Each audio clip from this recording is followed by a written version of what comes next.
И снова здравствуйте, мои уважаемые зрители. На дворе у нас продолжается 17 марта и последний итоговый на сегодня выпуск «Что сводки на фронтах украинской войны» сегодня в коротеньком таком обзорчике. Итак, традиционно начинаем с южного направления, где, судя по, кстати, сводке ВСУ, произошли очень интересные изменения.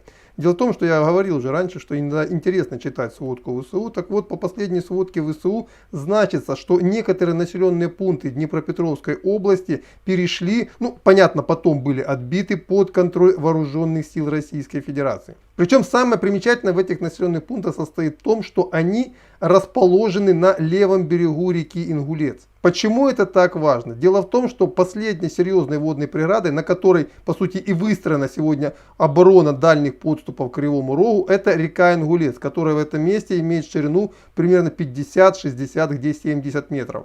То есть эта водная преграда примерно по размерам равна Северскому Донцу. И понятно, что укрепиться на ее левом берегу, то есть ближнем к Кривому Рогу, для российских войск, если они хотят дальше наступать в этом направлении, крайне важно. И вот сегодня пришли сообщения о том, что российские войска на этом берегу таки закрепились и пытаются расширить плацдарм в направлении Широкого, Апостолова, Зеленодольска. Если они действительно смогли прорвать эту линию обороны ВСУ, то это очень серьезный успех, который непосредственно уже угрожает и Кривому Рогу, и Никополю. То есть вот такие вот интересные события сейчас происходят в Николаевской, вернее уже не в Николаевской, а в Днепропетровской области.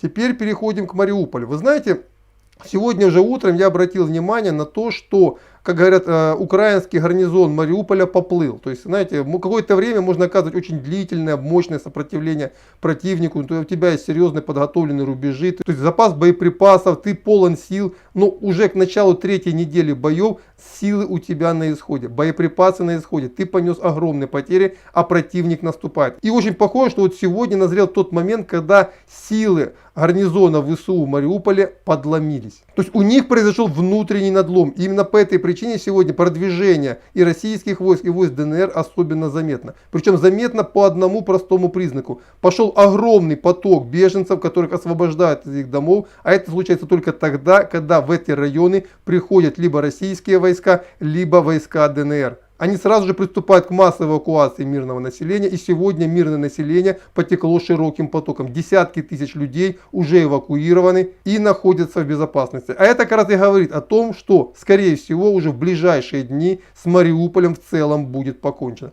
Да, возможно, какие-то очаги сопротивления еще могут сопротивляться какое-то время, но в целом город будет взят в ближайшие дни. И это будет мощнейшей потерей для ВСУ, потому что не только потеряется группировка численностью в 15 тысяч человек, причем самых боеспособных, то есть это отборные части, которые сопротивлялись очень и очень упорно, но еще и самое главное, освободится большая группировка войск Российской Федерации и народной милиции ДНР, которые, естественно, сразу же будут использованы на других направлениях. И эти другие направления также быстро могут посыпаться. Тем более, что на этих самых направлениях и так ситуация, не, как говорят, аховая. И очень хорошо это видно на Кураховском направлении. Тоже, читая последнюю сводку ВСУ, можно прочесть, что украинские вооруженные силы были выбиты из Марьинки, но, естественно, обратно ее захватили. Ну, чтобы вы понимали, что это значит. Например, Волноваху украинские вооруженные силы до сих пор держат. Причем, что фронт от Волновахи уже ушел на десятки километров. И украинских вооруженных сил там уже давным-давно нет. А значит, признание, что Марьинка была сдана, а потом вернулась под контроль ВСУ, это говорит о том, что, скорее всего, Марьинка либо уже полностью зачищена от ВСУ, либо вот-вот будет зачищена. А это серьезная непосредственно угроза той группировки, которая сражается на южных подступах Курахова. И не случайно сегодня же вечером пошли сообщения о том, что российские войска заняли села вокруг Угледара. А это говорит о том, что из Угледара все-таки ушли украинские войска, как мне об этом сообщили местные еще вчера ночью.